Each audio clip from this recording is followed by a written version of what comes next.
우리가 같이 은혜 받으실 하나님의 말씀은 사도행전 13장 13절에서 41절까지 말씀입니다. 사도행전 13장 13절에서 41절까지. 제가 가지고 있는 성경은 신약성경 209페이지, 210페이지에 있습니다.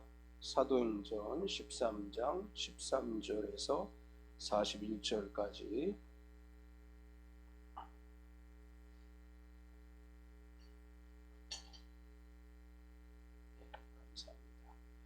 우리가 합독하겠습니다.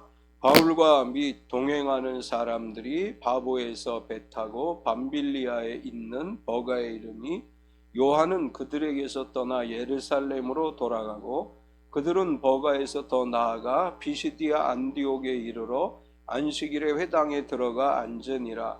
율법과 선지자의 글을 읽은 후에 회당장들이 사람을 보내어 물어 이르되 형제들아, 만일 백성을 권할 말이 있거든 말하라 하니 바울이 일어나 손짓하며 말하되 이스라엘 사람들과 및 하나님을 경외하는 사람들아 들으라. 이 이스라엘 백성의 하나님이 우리 조상들을 택하시고 애굽 땅에서 나그네 된 그 백성을 높여 큰 권능으로 인도하여 내사 광야에서 약 40년간 그들의 소행을 참으시고 가나안 땅 7족속을 멸하사 그 땅을 기업으로 주시기까지 약 450년간이라.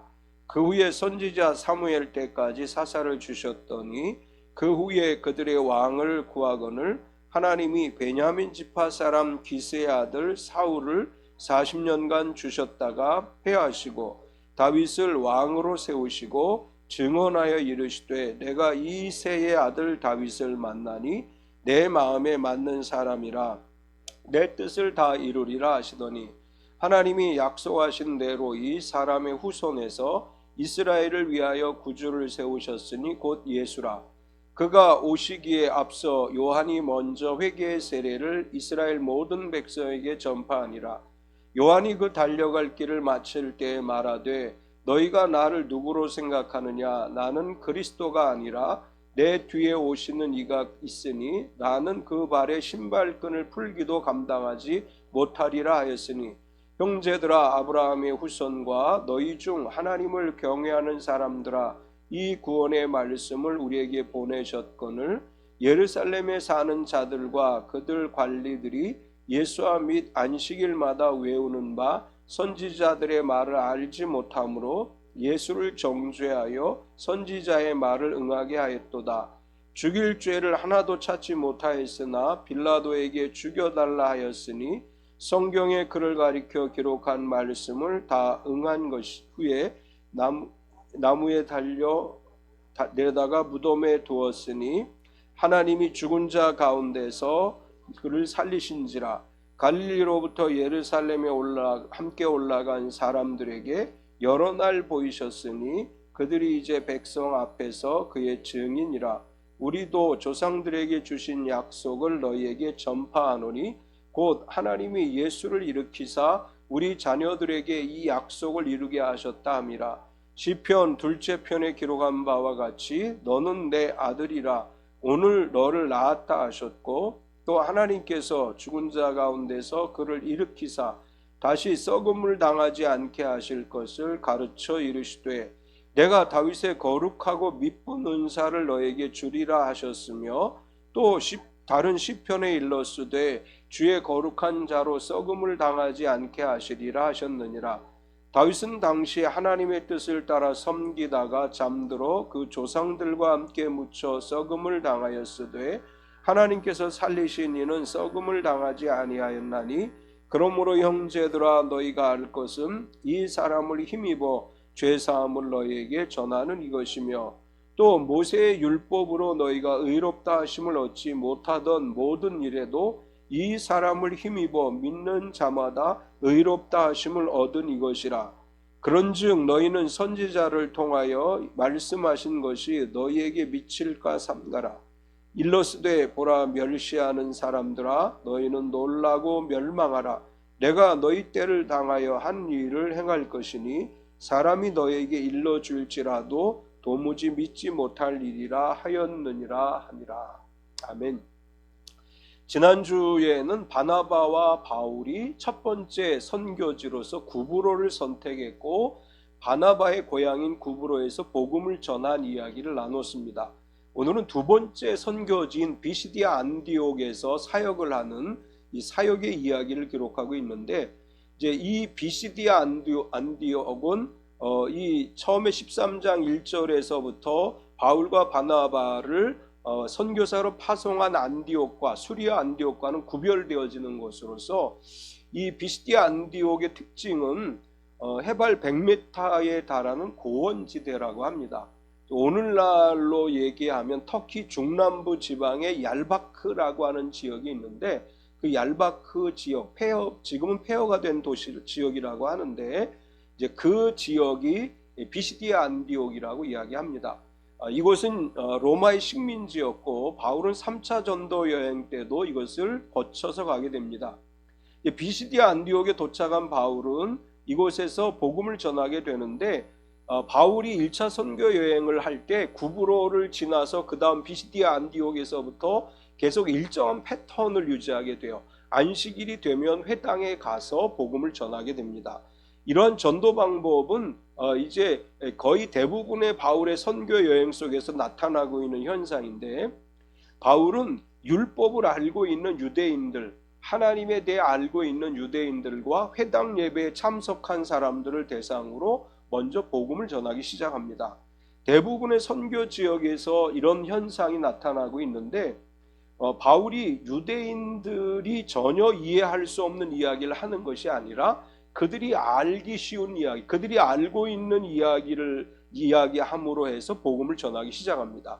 우리는 이런 것을 접촉점이라고 이야기를 해요. 전도를 할 때 접촉점이 있어야 된다. 이제 이렇게 전도 훈련을 할 때 그렇게 이제 훈련을 시키는데, 요즘은 볼 수 없지만 예전에는 전철 안에서 회개하라 천국이 가까웠다 이렇게 외치고 다니는 사람들이 있었어요. 또 예수천당 이렇게 하는 사람들. 제가 한 10여 년 전에 LA 갔을 때 LA 한인 타운에 식당에서 밥을 먹는데 어느 분이 노인이 한 분 오셔서 그러고 다녀요. 예수천당, 불신지옥 막 이러고 다녀요. 그래서 아니 여기서도 저런 사람이 있냐고 그랬더니 원래 목사님인데 한국에서 목회를 하다가 은퇴를 하셨는데 아들이 모시고 왔대요. 그래서 그분은 하루 종일 한인타운에 있는 상가에 돌아다니면서 그렇게 한대요. 예수천당, 불신지옥 이렇게 이제 하고 다니신대요. 물론 이런 방법을 통해서도 하나님이 구원하시지만 사람들이 알아듣지 못하는, 저 말이 무슨 말인지 모르는 이야기를 하는 것보다는 접촉점을 만들어서 이해할 수 있도록 다가가는 것이 전도에 매우 효과적이다. 이제 바울은 그런 방법을 선택한 거예요. 이방 지역에 가서도 이방인들에게 먼저 복음을 전하는 것이 아니고 유대인들이 모인 회당에 가서 유대인들이 알아들을 수 있는 이야기를 시작으로 해서 복음을 전하기 시작했습니다. 침례 요한도 회개하라 천국이 가까웠다 외칠 때 요한이 회개하라 천국이 가까웠다라고 이야기하는 것을 그 시대 유대인들은 무슨 의미인지를 알았던 거예요. 그래서 많은 사람들이 요한에게 와서 침례를 받았습니다. 무작정 외치는 것보다는 이렇게 접촉점을 찾아서 사람들이 이해할 수 있는 언어로 다가가서 복음을 전하는 것이 매우 효율적이다. 이제 바울은 그런 전도 방법을 우리에게 보여주고 있습니다. 바울은 이렇게 이제 회당에 들어가서 제일 먼저 어떤 이야기를 하냐 하면 이스라엘의 역사 이야기를 해요. 우리 조상들, 유대인들의 조상들, 우리가 어떤 역사를 가지고 있었는지 그것을 이야기하면서 그 역사 이야기와 더불어서 선지자들이 예언한 대로 구주가 오셨다. 이 구주라고 하는 말은 구세주라고 하는 뜻이에요. 구세주 예수님이 이 땅에 다윗의 후손으로 오셨다. 이런 이야기를 하는 거예요. 당시에 메시아 대망 사상을 가지고 있던 유대인들은 메시아는 그리스도의 다윗의 후손으로 오신다라는 사상을 가지고 있었어요. 그래서 예수님이 만났던 병자들 가운데서도 다윗의 자손 예수여 나를 불쌍히 여기소서 이렇게 외치는 것을 우리가 봤죠. 바울은 이스라엘이 살고 있지 않는 다른 땅에 살고 있는 유대인들에게 이제 다윗의 자손으로 예수님이 오셨다. 이런 이야기를 하면서 예수님이 우리의 그리스도이시고 구세주이시고 그분으로 인해서 우리가 썩지 않고 죄 사함을 받았다. 이런 이야기들을 하나씩 증거해 가고 있습니다. 오늘 본문의 이야기를 중심으로 해서 비시디아 안디옥에서라는 제목으로 말씀을 나누려고 하는데, 첫 번째는 이스라엘의 역사를 주관하신 하나님이다, 이렇게 증언을 해요. 바울이 이제 비시디아 안디옥의 안식일의 회당에 들어갔는데, 여기에서 이제 말씀을 증거할 때 하나님의 권능으로 애굽에서 인도하셨다, 이렇게 첫 번째 이야기를 합니다.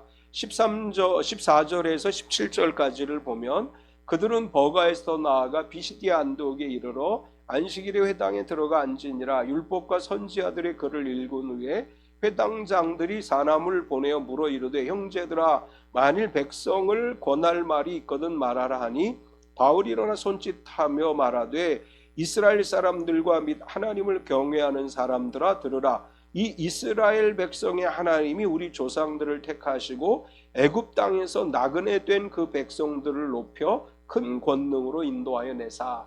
이제 회당에서 말씀을 회당장이 이렇게 봉독을 한 다음에 새로 온 사람들, 처음 보는 사람들이 있을 때 그런 전통이 있었던 것 같아요. 혹시 우리에게 전해줄 말이 있느냐라고 묻고, 그 말을 들은 바울이 일어나서 손짓하면서 이야기합니다. 이스라엘 사람들과 하나님을 경외하는 사람들아. 이건 무슨 얘기냐면, 유대인 회당에 유대인들이 모이죠. 보통 남자 성인 10명이 모여야 하나의 회당이 생길 수 있어요. 그러니까 적어도 여기는 10명 이상의 유대인 남자가 있다는 얘기고, 또 훨씬 더 많은 사람들이 있었다는 얘기죠. 그리고 그 안에 하나님을 경외하는 사람들아, 이 말은 이방인이지만 유대인의 회당에 와서 하나님을 예배하는 사람들이 어느 지역에서나 있었다는 거예요.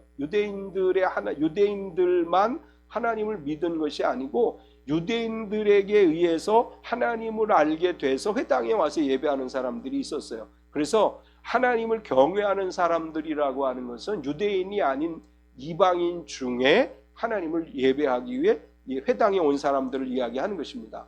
이제 바울은 제일 먼저 이렇게 이야기해요. 이스라엘 백성의 하나님, 우리 조상들을 택하시고 애굽 땅에서 나그네 된 그 백성을 높여 큰 권능으로 인도하여 내사. 이거는 출애굽을 이야기하는 거죠. 이스라엘 백성들이 애굽에서 노예 생활을 했는데, 하나님께서 우리 조상들을 선택하사 큰 권능으로 인도해 내셨다. 이것은 애굽에 내린 10가지 재앙을 이야기하는 거죠. 10가지 재앙을 내리셔서 이제 마지막 6월절 재앙 후에 이스라엘이 출애굽하게 되고, 그리고 이것은 무엇까지를 이야기하느냐 하면 홍해를 건넌 사건까지를 이야기하는 것입니다. 홍해 앞에 섰을 때 하나님이 강한 바람을 불게 하사 홍해가 갈라지게 하셨고, 이스라엘을 마른 땅으로 건너게 하신 다음에 애굽의 군대가 쫓아오자 홍해가 다시 물이 합쳐져서 몰살하게 된 이제 이런 사건까지를 통틀어서 그렇게 얘기하는 거예요. 애굽 땅에서 나그네 된 그 백성을 높여 큰 권능으로 인도하여 내사. 이렇게 이제 출애굽의 이야기를 한 다음에 계속해서 광야에서 사사시대를 이야기합니다. 18절에서 20절까지를 보면, 광야에서 약 40년간 그들의 소행을 참으시고 가나안 땅 7족속을 멸하사 그 땅을 기업으로 주시기까지 약 450년간이라. 그 후에 선지자 사무엘 때까지 사사를 주셨더니, 출애굽에 성공은 했지만 우리가 잘 아는 것처럼 광야 40년을 살아가면서 이스라엘 백성들이 하나님께 불순종하지요. 원망해요. 만나와 메추라기를 주셨음에도 불구하고 계속 원망해요. 마실 물을 주셨음에도 불구하고 계속 불평하고 원망해요. 처음에 홍해를 건너기 전에도 원망을 시작하더니 홍해를 건넌 다음에 마실 물이 없어, 먹을 것이 없어 원망을 해요. 그래서 먹을 걸 주시면 며칠 동안은 가만히 있다가 또 원망을 해요. 또 물을 주시고 며칠 가만히 있다가 또 원망, 계속해서 불평하고 원망하고, 그리고 심지어는 우리의 지도자를 하나 세워서 애굽으로 돌아가자까지 이야기를 해요. 이러한 40년의 이스라엘 광야 생활 속에서 하나님이 그들에게 참아주셨다. 그 소행을 참으시고, 이 말은 광야 40년 동안 그들이 끊임없이 불평하고 원망했지만 사랑의 하나님은 그들을 사랑하시고 용서하사 참으셨다. 그리고 아브라함에게 언약하신 가나안 땅을 정복하게 하셨다. 가나안 땅에 정복해서 언제까지? 사사시대까지를 이야기해요. 사사시대는 여호수아가 가나안 정복을 한 뒤에 사무엘 때까지를 사사시대라고 이야기하는데, 하나님이 이렇게 가나안 40년을 비롯해서 사사시대까지 하나님이 지켜주셨다. 그리고 이제 세 번째는 사울을 거쳐 다윗의 하나님 마음에 맞는 다윗을 세우셨다, 이렇게 이야기를 해요. 21절과 22절에 보면 그 후에 그들이 왕을 구하거늘 하나님이 베냐민 지파 사람 기스의 아들 사울을 40년간 주셨다가 패하시고 다윗을 왕으로 세우시고 증언하여 이르시되 내가 이새의 아들 다윗을 만나니 내 마음에 맞는 사람이라 내 뜻을 다 이루리라 하시더니, 이제 사사시대를 거치면서 사무엘 시대에 와서 이스라엘 백성들이 하나님께 왕을 요구하기 시작하죠. 사무엘은 이스라엘 백성들이 왕을 요구하는 그 말을 듣고 가슴이 아파서 밤새 잠을 자지 못하고 하나님 앞에 금식하며 기도를 했어요. 하나님, 이 백성이 하나님의 다스림을 거부하고 우리 스스로 인간들이 다스릴 왕을 달라고 요구합니다. 하나님도 그것이 마음에 들지 않았습니다. 그럼에도 불구하고 하나님께서 그 이스라엘 백성들의 요구대로 왕을 주시는데 사울 왕을 주셨다. 이 사울은 처음에 하나님의 말씀에 따라서 신실하게 하나님의 말씀에 순종하는 것 같더니 전쟁에서 승리하고 이러면서 교만해지기 시작하고 하나님 뜻에 불순종하고 이제 이 점쟁이를 찾아다니고 이런 일을 행함으로 인해서 하나님이 그를 버리시고 다윗을 왕으로 세우셨다. 하나님은 다윗을 왕으로 세우시면서 뭐라고 하셨느냐 하면 내 마음에 맞는 사람을 내 뜻을 다 이루게 하시리라. 다윗을 왕으로 선택하셨다. 이제 여기에서 바울은 어떤 이야기까지 하느냐 하면 내 마음에 맞는 다윗을 왕으로 세워서 내 뜻을 이룬다. 이제 다윗에게 이렇게 약속하죠. 너의 후손, 너의 자손 중에 등불이 꺼지지 않게 하겠다. 이렇게 해서 이스라엘 역사 가운데 다윗의 후손으로서 왕이 유다 왕들이 바벨론 포로가 될 때까지 그 왕위를 이어가게 됐고, 그 후에 그리스도가 다윗의 후손으로 오심으로 해서 하나님께서 약속하신 이 언약이 이루어졌다. 이제 이렇게 역사를 쭉 설명을 하는 거예요. 여기서 하나 우리가 짚어볼 것은 450년이라고 하는 기간을 얘기했어요. 이 450년에 대해서는 두 가지 견해가 있는데, 애굽에서 400년간을 머물렀다, 우리가 이렇게 보고 있죠. 애굽에서 출애굽한 때가 애굽에 들어가서부터 400년의 시간으로 보고 있어요. 그리고 광야 40년, 그리고 여호수아가 가나안 정복 전쟁을 해서 가나안을 정복한 것을 약 10년으로 보고 약 450년이라고 하는 시간을 계산하는데, 첫 번째 견해는 그런 견해예요. 애굽에서 머물던 시간부터 이 여호수아 정복기까지가 450년이다, 이렇게 보는 첫 번째 견해가 있고, 두 번째 견해는 이제 출애굽한 것은 제외하고 광야 시대부터 계산하는 거다. 그래서 광야 40년, 그리고 여호수아가 정복하고 나서 사사시대까지가 약 370년이라고 그래요. 그래서 이 370년이 지나고 나서 이제 광야 시대부터 사사시대까지를 370년으로 보는 거고, 사울이 오늘 성경에 뭐라고 그래요? 사울이 40년간 했다, 이렇게 기록을 하죠. 사울이 40년 왕이 있었고, 그 다음에 다윗이 몇 년이에요? 다윗이 40년이죠. 유다의 왕으로 헤브론에서 7년 6개월간 있었고, 또 이제 전 이스라엘의 왕으로서 총 40년을 통치했다, 이렇게 성경에 기록되어져 있어요. 그런데 이제 사울의 통치 기간은 구약 성경에 정확하게 기록이 안 돼 있어요. 몇 년이라고 하는 기록이 안 나와요. 단지 여기 오늘 바울이 뭐라고 얘기했느냐 하면 사울이 40년간 왕으로 있었다. 그런데 역사를 연구하는 학자들은 사울의 통치 기간은 약 20년이었을 것이다, 이렇게 보고 있어요. 근데 이제 전통적으로 유대인들은 그냥 사울은 40년 통치를 했다. 우리가 성경을 읽을 때 유대인들의 횟수를 계산하는 방법은 약간 우리나라와 비슷해요. 그러니까 40년 이렇게 하면 정확하게 40년이라기보다 우리 왜 태어나자마자 몇 살이에요? 1살이죠. 예. 돌이 지나면 2살이 돼요. 이게 우리나라 시간 개념하고 이스라엘 개념이 조금 비슷해요. 그래서 38년 정도 되면 그냥 40년이다. 이렇게 표현하는 경우들이 꽤 많아요. 그게 이제 사울이 40년이다 바울이 그렇게 이야기했지만 실제로 역사를 연구하는 사람들이 연수를 계산해 볼 때 약 20년 정도 됐을 것이다 이렇게 봐요. 그런데 일반적으로 유대인들은 40년이다 이렇게 보는 거예요. 그러다 보니까 계산을 하는 데 있어서 광야부터 언제까지 다윗의 통치까지를 450년으로 보는 거예요. 이 두 개의 견해가 있는데 일반적으로 이제 바울이 지금 이야기하려고 하는 것은 다윗이 핵심적인 이야기이기 때문에 아마도 광야 시작부터 다윗 시대까지 450년을 보고 이야기한 것이다. 이렇게 이제 해석을 합니다. 중요한 건 이 연수가 중요한 것이 아니고 지금 바울이 이야기하려고 하는 것은 하나님이 지금까지 이스라엘의 모든 역사를 주관하셨다. 유대인들은 다 알잖아요. 유대인들은 계속해서 자손들에게 이야기를 해요. 자기 자손들에게 하나님께서 애굽에서 우리를 어떻게 이끌어내셨고 뭐 이런 이야기들을 계속해서 자녀들에게 가르쳐요. 그러다 보니까 시간이 많이 지났다 해도 유대인들은 자기들의 이야기를 이해할 수 있어요. 바울이 그 이야기를 하는 거예요.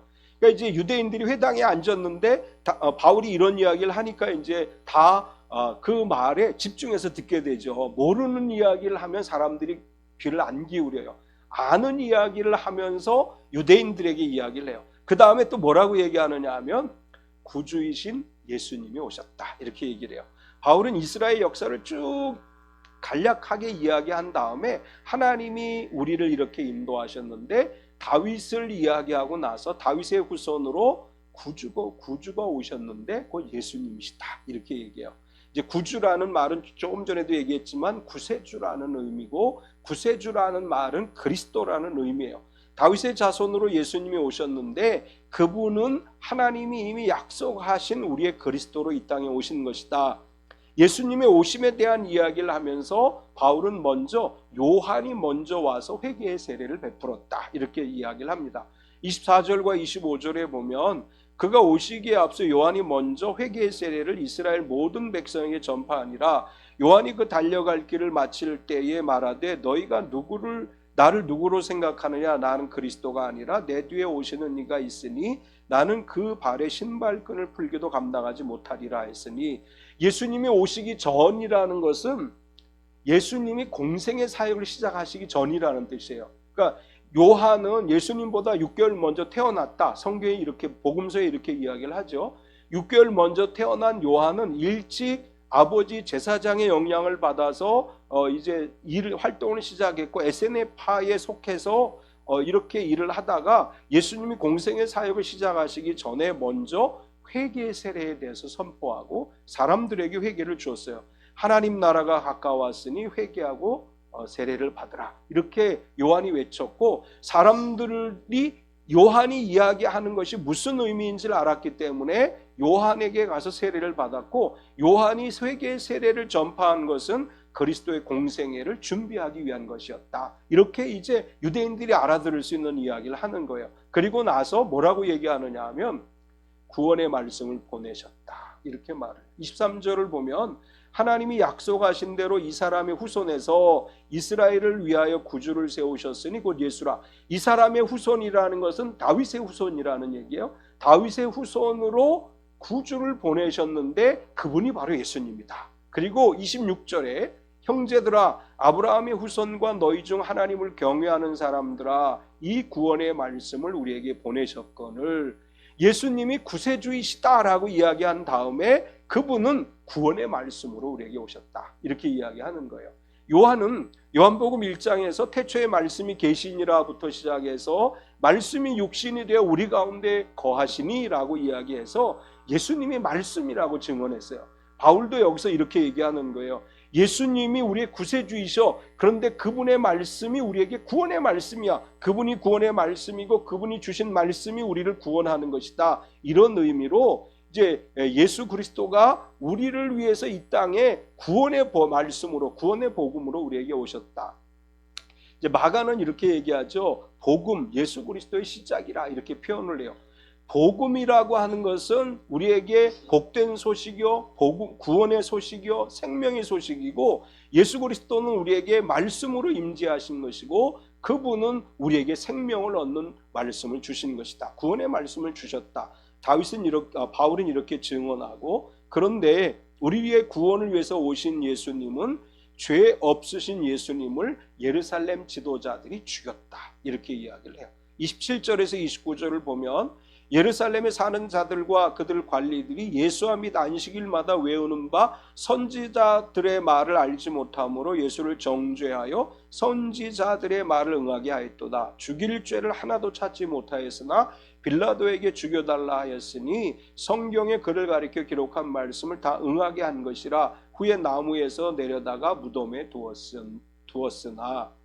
이제 그분은 구원의 말씀으로 우리에게 오셨어. 그분은 우리의 구세주로 오셨어. 그런데 죄가 없음에도 불구하고 선지자들의 말을 알지 못함으로, 그러니까 선지자들이 예언한 말을 이해하지 못하기 때문에 예수님으로 인해서 자기들의 정치적 기반을 잃게 될까 봐 예수님을 죽게 만들었다. 죄를 하나도 찾지 못했지만 빌라도에게 죽여달라고 했다. 그래서 빌라도는 예수님을 신문한 결과 죄를 찾지 못했지만 유대인들의 요구에 의해서 어쩔 수 없이 예수님을 죽일 수밖에 없었다. 그래서 예수님께서 죽은 뒤에 나무에서 내려다가 무덤에 두었다. 우리 잘 아는 이야기죠. 십자가에 달려 돌아가셨고 십자가에서 내려서 무덤에 장사 지냈습니다. 바울은 이렇게 역사적인 이야기와 더불어서 그리스도가 이 땅의 구원의 말씀으로 구원의 구세주로 우리에게 오셨지만 사람들은 성경을 이해하지 못해서 그분을 죽게 만들었다.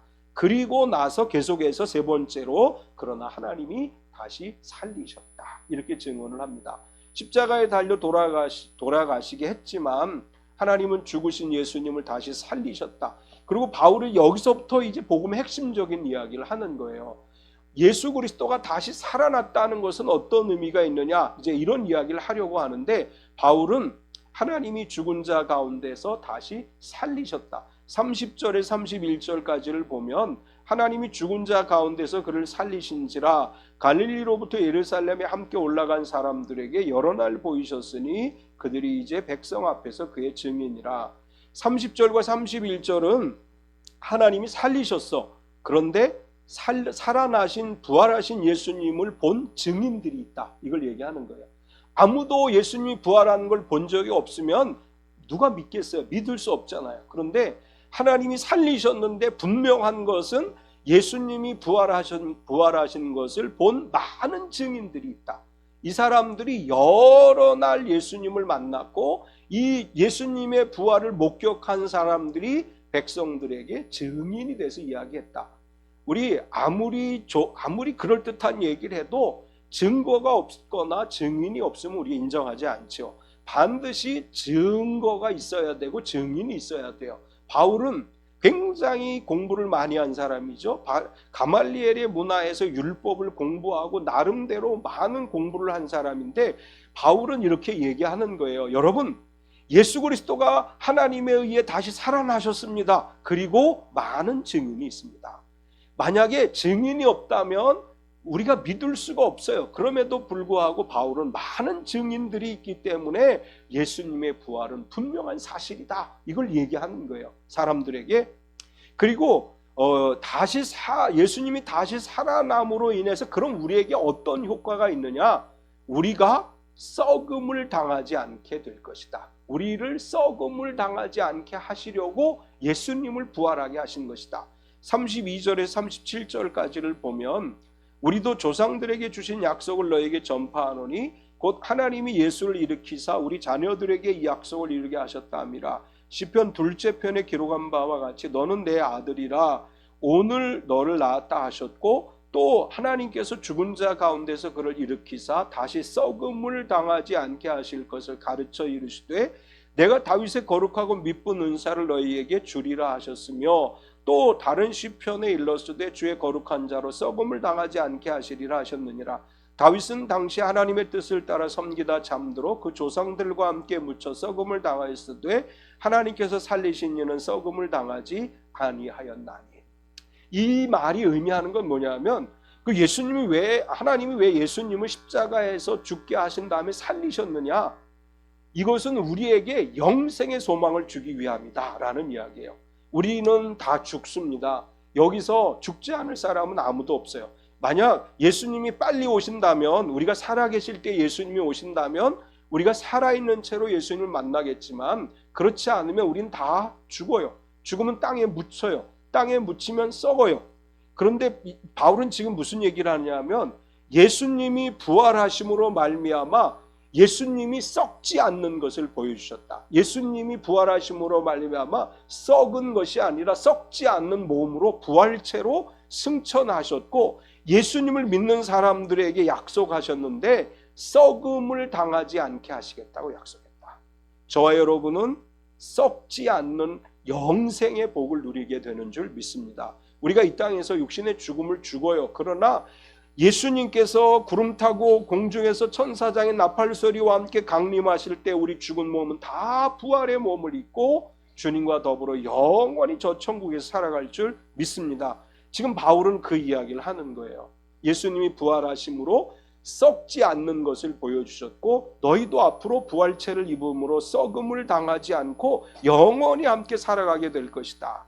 그리고 마지막으로 무슨 이야기를 하느냐 하면, 믿는 자는 의롭다 하심을 얻는다, 이렇게 이야기를 해요. 38절에서 41절까지를 보면, 그러므로 형제들아 너희가 알 것은 이 사람을 힘입어 죄사함을 너희에게 전하는 것이며, 또 모세의 율법으로 너희가 의롭다 하심을 얻지 못하던 모든 일에도 이 사람을 힘입어 믿는 자마다 의롭다 하심을 얻는 것이 이것이라. 그런즉 너희는 선지자들을 통하여 말씀하신 것이 너에게 미칠까 삼가라 일러스되, 보라 멸시하는 사람들아 너희는 놀라고 멸망하라. 내가 너희 때를 당하여 한 일을 행할 것이니 사람이 너에게 일러줄지라도 도무지 믿지 못할 일이라 하였느니라 하니라. 바울은 이제 이렇게 얘기합니다. 유대인들은 1년에 한 번 대속죄일에 자기의 죄를 속죄하는 속죄의 제사를 드려야 돼요. 1년에 한 번씩 자기 죄에 합당한 어린 양을 끌고 가서 속죄의 희생 제사를 드려야 자기 죄가 사함을 받아요. 그러니까 해마다 그 제사를 드려야 돼요. 이 말은 무슨 얘기예요? 죄가 계속해서 있다는 얘기예요. 죄 사함이 완성되지 않는다는 이야기예요. 그런데 이제 뭐라고 얘기하느냐 하면, 이 사람을 힘입어 죄 사함을 너에게 전하는 이것이며, 율법으로는 의롭다 하심을 얻지 못한다. 우리가 율법에 따라서 산다고 해서 의로워지는 게 아니에요. 유대인들은 율법을 통해서 의로워질 수 있다고 생각했지만, 율법은 우리를 의롭게 하는 것이 아니고 예수 그리스도의 이름을 힘입는 자마다 의롭다 하심을 얻는 이것이라. 이제 이 말은 예수님을 믿는 사람들은 너는 의로워라고 인정해 주신다는 얘기예요. 우리는 이걸 칭의라고 얘기해요. 원래 의로울 수가 없는 존재들이에요. 그런데 하나님께서 예수님을 믿는 성도들을 향해서 너는 의롭다, 내가 인정한다, 이런 뜻이에요. 그러니까 예수님으로 말미암아 예수님을 믿는 자마다 의롭다 하심을, 의롭다고 인정을 받는 거예요. 이것을 칭의라고 얘기하는데, 이제 바울은 그 이야기를 하는 거예요. 우리가 예수님으로 말미암아 원래 죄인이고 의로울 수가 없는데 예수 그리스도의 십자가의 보혈로 말미암아 의롭다 하심을 얻었다, 칭의를 얻게 됐다. 그러면서 뭐라고 얘기하냐면, 아무도 세상적인 방법으로 이것을 이룰 수가 없다. 도무지 사람들은 믿지 못할 일이다. 그러나 하나님이 우리를 의롭다고 인정해 주셨다. 이렇게 복음을 전하는 거예요. 유대인들이 거기 다 앉아있고 율법을 아는 사람들이 앉아있는데, 바울이 쭉 역사를 이야기하고 예수님의 이야기를 하면서 어떻게 우리가 의로워질 수 있는가를 이야기한 것입니다. 예수 그리스도가 이 땅에 구원의 말씀으로 오셨고 우리 죄를 대신해 십자가를 짊어지셨고 부활하셨습니다. 예수 그리스도를 믿는 자들은 죄인이지만 의롭다고 인정을 받게 되고, 주님 다시 오실 때 우리 모두는 다 주님과 더불어 부활의 몸을 입고 영원히 그의 나라에서 썩음을 당하지 않고 영생 복락을 누리게 될 줄 믿습니다. 이것이 오늘 바울이 전하려고 하는 핵심 메시지예요. 우리 모두가 구원받은 성도임을 믿습니다. 우리는 의롭다고 인정을 받은 사람들임을 믿습니다. 마지막 때 천국에 가서 영원한 생명을 누리게 될 줄 믿습니다. 이 믿음으로 살아가는 복된 삶이 되시기를 축원합니다.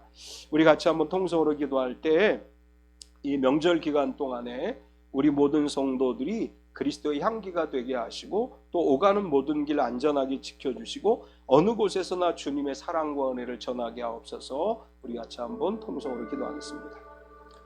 할렐루야. 거룩하신 하나님 감사합니다. 하나님 우리 가운데 함께 하셔서 언제나 우리를 지켜주시고 우리를 보호해 주심을 믿습니다. 설 명절 기간 동안에 살아오는 참비 성도를 여러 곳으로 흩어집니다. 오가는 모든 길을 안전하게 지켜주시고 사건이나 사고가 없이 평안하게 주의 인도하심을 받으며 지내게 하여 주시옵소서. 사랑하는 하나님, 우리는 그리스도의 편지입니다. 우리는 그리스도의 향기입니다. 어느 곳에 가든지 그리스도의 향기와 편지가 되어서 주님이 우리에게 보여주신 그 사랑을 증거하며 주님 우리에게 주신 은혜를 나누며 전하며 살아가는 삶이 되게 하여 주시옵소서. 우리의 모든 것 되신 하나님, 우리의 모든 삶의 주인 되신 하나님, 언제나 주님만 바라보고 의지하며 살게 하시고 언제나 주님 은혜 가운데 감사하며 살아가는 삶이 되게 하여 주시옵소서. 거룩하신 하나님, 이 명절 기간 동안에 살아온 참된 성도들 어느 곳에 있든지 성령 하나님의 보호하심 속에 건강하게 지켜주시고 어려움 당하지 않도록 도와주시고 어느 곳에 있든지 그리스도의 빛을 바라며 하나님의 은혜와 사랑을 나누며 살아가는 그런 삶이 되게 하여 주시옵소서. 우리의 연약함을 아신 하나님, 우리를 강하게 하시며 우리의 부족함을 아신 하나님, 우리가 모든 곳에 부족함이 없으신 하나님의 은혜를 누리게 하여 주시옵소서. 진실로 하나님, 우리의 모든 성도들 가족들을 지켜주시옵소서. 우리의 발걸음 머무는 모든 곳에 하나님의 은혜와 사랑이 증거되어지게 하시고 우리 하나님의 사랑으로서만 우리가 살아가는 귀한 삶이 되게 하여 주시옵소서. 오늘 이곳에 함께 하신 주님, 한 주간의 삶 속에서도 우리와 함께 하여 주시고 오직 주의 은혜만을 누리게 하여 주시옵소서. 사랑하는 하나님, 설 명절을 맞이해서 우리 참빛 성도들 여러 곳으로 흩어질 때 오가는 모든 길이 항상 안전하게 지켜 주시옵소서. 사건이나 사고가 없게 해 주시고 평안하게 하시고 만나는 모든 사람들과 더불어 그리스도의 은혜와 사랑을 전하고 나누는 그리스도의 향기가 되는 시간들이 되게 하여 주시옵소서. 우리의 가족 중에 믿지 않는 사람들을 예수님을 믿는 역사가 일어나게 하시고 예수 그리스도를 구세주로 고백하며 하나님의 은혜를 누리게 하여 주시옵소서. 오늘 바울 사도를 통해서 우리에게 말씀하신 것처럼 구원의 말씀으로 우리에게 오신 예수님, 예수 그리스도를 우리가 믿음으로 구원받은 성도가 되었음에 감사합니다. 우리가 죄인이었지만 의롭다 인정해 주시니 감사합니다. 우리가 썩을 몸이 아니라 영생의 몸을 입게 하심을 감사합니다. 언제나 이 믿음을 가지고 살게 하여 주시옵소서. 예수님의 이름으로 기도드리옵나이다. 아멘.